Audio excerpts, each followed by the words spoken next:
people don't have time for God, but that's good. Yeah, that's good. Can you come on this side, brother? Pick out this song right here. You see yourself on that song? You might be at the top African American. After you're clean, you identify as African American. Yeah. Are you believing? Or clearly you believe in the Bible, right? We're gonna show you something about the Bible, brother. But this book right here, this is our history book, brother. It's not a book about white men or Arab men. This is a book about your forefathers, brother. So you know when you learn in school, you go to school, right? And you learn about history. Where did your history start in school? Where did they start your history? In school. And you learn about yourself sometime in school, but Yeah. It's real. it's rare, right? You know, you learn about the white man. You know, they go back to the BC time. Yeah. Then you learn about the African American people, and they start your history right in slavery. They always start history right in slavery. You'll never see your people past the 1400s. But that's when we came over here on slavery, right? So we're going to show you something, your history outside of what the white man have taught us, right? We're going to do Deuteronomy 7 and 6 right there. This is the book of Deuteronomy chapter 7 and verse number 6. Before we read that real quick, do you know anything about the Bible? Do you know what Moses did? God, I gotta get better. It's all good. It's all good. I got no faith is I'm working with. Yeah. The firm believer in God. I gotta get better. The stories and stuff. It's all good. So Moses, what he did was he freed it. You know about the 10 plagues, though, right? You heard the 10 plagues before. That story is what Moses freed the Israelites out of slavery or captivity. And they was under Pharaoh. You heard about Pharaoh before? They was under Pharaoh. They was slaves under Pharaoh, building up the pyramids. We're gonna show you. They was building up the pyramids in Egypt, right? The Lord had to send Moses, and he freed the Israelites out of slavery. You heard about the skin of the Red Sea? Yeah, that's a big story. That was Moses freeing the Israelites out of slavery. Right. They was on a run. They was running from Pharaoh. And Moses, they got stuck in front of some water. Moses split the Red Sea. The Israelites went through the Red Sea on dry land. Now, what we're about to read to you is after that. This is what the Lord said. For thou art a holy people unto the Lord thy God. The Lord thy God hath chosen thee to be a special people unto himself above all people that are upon the face of the earth. For the Lord, he does great things for his people. He does great things for the Israelite people. Right? He called them special. He called them holy. He said they set apart. Right? And he said they also are above everybody upon the face of the earth. Now, when you look at the Israelite people, they are special. That's why when you look at our people on the earth, we're special. Nobody can do the things that we can do on earth. I don't got that far. Nobody's more special than the African American man. Nobody's more special than the Mexican man. We dominate everything that we do. God said that these people will be a special people, right? This is why we dominate in sports. This is why we're the strongest. No Chinese man can just beat you up in a fight. No regular Chinese man. You know you got them kung fu. No regular Chinese little dude going to just beat you in a fight. Let's be honest. It's not happening. We're stronger naturally. We're stronger than everybody. We look better than everybody. We create all the trends. We the entertainment of this world. Think about it. We got all the good the music, Tupac. We the Michael Jordan, LeBron James. The Lord said that we'll be a special people. Can you read it one more time from the top? Deuteronomy 7 and 6. For thou art a holy people unto the Lord thy God. The Lord thy God hath chosen thee to be a special people unto himself above all people that are upon the face of the earth. Now, you got different races. The Lord created everybody, but he chose a specific people to be special and to be above everybody upon the face of the earth. And that just happened to be our people. The reason why we live at the bottom is because we don't listen to God. And we're going to show you that before we leave. Let's go to Deuteronomy 28. Deuteronomy 28 and 15. Can you get Deuteronomy 28 and 1 first? Deuteronomy 28 and 1. Now, this is the promise, this is the covenant that we enter into with the Most High after we, came out of Egypt. And it shall come to pass, if thou shalt hearken diligently unto the voice of the Lord thy God, to observe to do all his commandments, which I command thee this day, that the Lord thy God will set thee on high above all nations on the earth. So this is what the Most High said. He said, we listen, hearken just means to listen. We listen to God and observe and do all the commandments and keep the statutes. He will set us on high above all the nations of the earth. But as the Israelite people, when you read the accounts, when you read the stories, we don't listen. You go to Deuteronomy 9 real quick. 9 and what? 9 and, stiff neck. Deuteronomy 9. It should be right. Deuteronomy chapter 9 and verse number 13. Furthermore, the Lord hath spake unto me, saying, I have seen this people, and behold, it is a stiff-necked people. That's the Israelites. They are a stiff-necked people, meaning they don't listen. So the Israelites, they didn't listen to God. We went into this promise, we didn't listen to God. So the Lord said He's gonna bless us if we did listen, and we'll be cursed if we didn't listen. Now we're gonna read you some of the curses that happened to the Israelites. Right. All right. Let's go to 15. Deuteronomy 28 and 15. But it shall come to pass, if thou wilt not hearken unto the voice of the Lord thy God, So meaning hearken just meaning to listen. We don't listen to God to observe to do all his commandments and keep His commandments. and his statutes, which I command thee this day, What's gonna happen? that all these curses shall come upon thee and overtake thee. So we didn't listen to God. Like, as the Israelites are, they have stiff-necked. They don't listen to God. The Lord said these curses are going to come upon them. It's going to overtake them. Now we're going to read some of the curses that happened to the Israelites. All right, and you tell me who these curses fit today.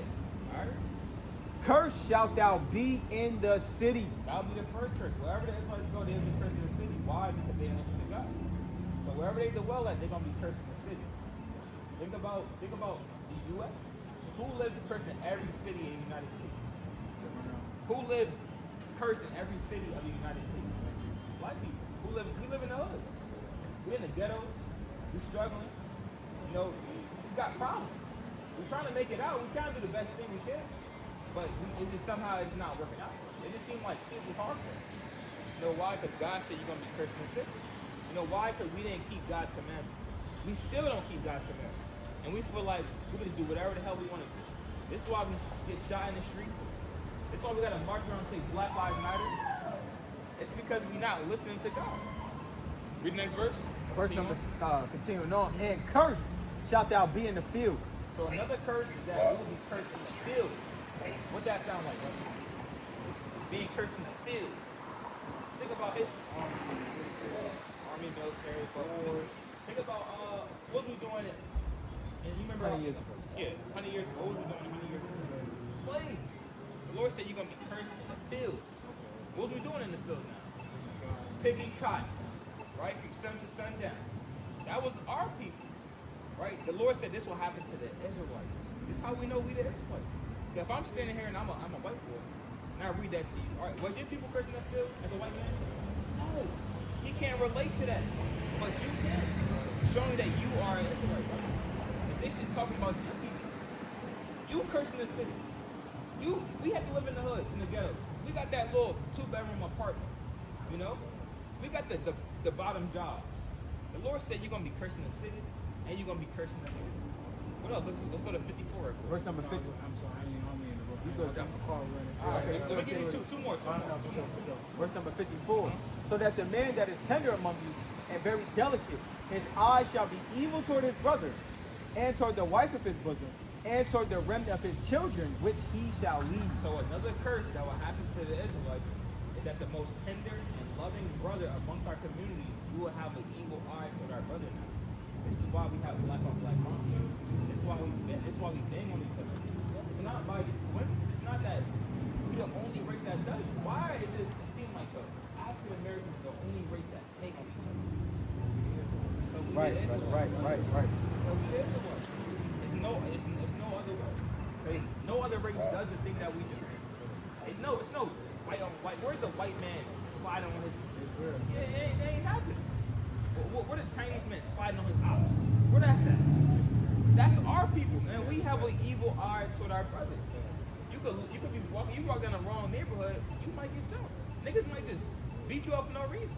That's just What size you wear? What shoe size you yeah. wear? What shoe size you wear? Yep. So finish it off. But read it again from white. Verse number, and toward the wife of his bosom, and toward the remnant of his children. The Lord said you're gonna be evil toward your wife. This is why our relationships don't last with our women. And it's never worked out for us. She cheating, you cheating. It just never worked out. The Lord said you're gonna be evil toward your wife, and you're gonna be evil toward your children. But how? And toward the remnant of his children, which he shall leave. And you're gonna lead your kids. That's a curse by God. That's why we know from not growing up with a father in the house. Right. That's why you wonder why you never had a dad. The answer is right here in the Bible. When we read this Bible, when we picked it up, we read it from a standpoint that these are white men. Or this story is born. And we learned it from men in church. Right. They didn't really break it down how it was intended to be broken down. That's another thing. 'Cause I ain't never really I never was in Bibles. I know about the Bible, but I've never really Right. studied. You know. Right. You gotta read from the last one that this is good. This is good history. You want to learn about history, brother? Read the Bible. Right. One more for you. Verse 60 is, and the Lord shall bring thee into Egypt again. Now, remember what I told you about Egypt? What was we doing in Egypt? We were slaves under Pharaoh. Right. Now, this is after the time of Egypt. Remember, we just left Egypt. The Lord destroyed all the Egyptians. The Most High said, I'm going to bring you back into Egypt again. The Israelites at this time, they knew exactly what they were doing in ancient Egypt. They were slaves. They were building up the pyramids, working in the hot sun. Pharaoh was making it hard for them. The Lord said, I'm going to bring you back into Egypt again. They thinking, okay, we're going to go back into slavery again? That's what they thinking. Right? Let me show you a little picture right here. This is what they thinking, brother. Okay, we built these pyramids. Right? The Lord said, I'm going to bring you back into Egypt again, but how this starts? With ships. With ships. I'm going to bring you back into slavery again with ships. How did we get to America? On slave ships. Cargo slave ships. Millions of us on cargo slave ships. Let me show you this sign right quick for you. These things might fall on the sign. Look. You seen this, you learned about this in school. Look at the cargo slave ship. You was stacking them up. Look at that. To be sold a Negro, right? You were sold. You were shipped all over the Americas, right? This happened to us. Continue on. By the whereof I spake unto thee, thou shalt see it no more again. Yeah. And there you shall be sold unto your enemies. And when you go off the slave ships, you will be sold unto your enemies. Who's we sold to? Who's we sold to? Who was selling us? Who did this, brother? That's right. That's right. They did That's this to right. us. They sold us on cargo. They sold us, man. They shipped us to Alabama, Detroit. They shipped us all over the world, man. They did this to our viewers. The Lord said you're going to be sold when you go off them slave ships. And what else? For bondmen Huh? and bondwomen, Yeah. and no man shall buy you. And nobody was going to come and redeem us. The only man that's going to come and redeem us is Yahweh Shah, who the world calls Jesus Christ. So you got the flyer, brother? Yeah, I got it in my phone. All right, look check like- out the information. It look like this, brother, not this. Right, Yeah, what? When you read the Bible, when you read Right. Revelation 1, it describes a man that look like this. right, like us. Right? That was the next thing we was going to read. You read Revelation 1 and 14. Everybody think this is the Christ. But it says that the hairs of his head was white like wool. His eyes were as a flame of fire. His skin like brass, as if they burned in a furnace. And his voice as the sound of many waters. This is the Christ. This is the King of the Jews. We the real Jews, brother. Not the people in the land with the little hat, with the little curls, that smoke cigarettes and they faggots. You're the real Jew, like King Solomon and King David. They took your identity. They bro. took your identity, but the Lord giving it back now. Giving it This back. is what the Lord knows. You read Revelation 1. It's in the Bible, brother. Yeah, when you ever get time, brother, you go home, read Revelation 1. All right, brother. I can. For sure, All bro. right, Hey, brother. appreciate y'all. I appreciate you, King. Appreciate you. All praise to All praise to the Most High.